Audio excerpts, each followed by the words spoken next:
Do you call this lighting film noir?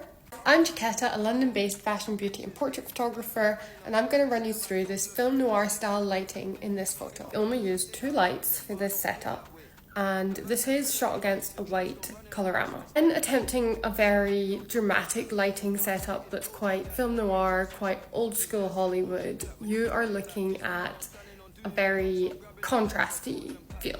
This, a lot of the time, is having very direct, very controlled light. We do it here. You can see there's minimal light on this whole setup.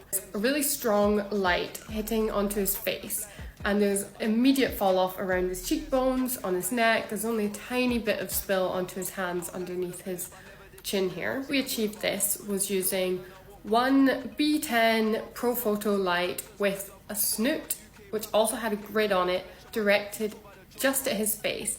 The snoot allows you to really narrow down that beam of light and really directionalize it.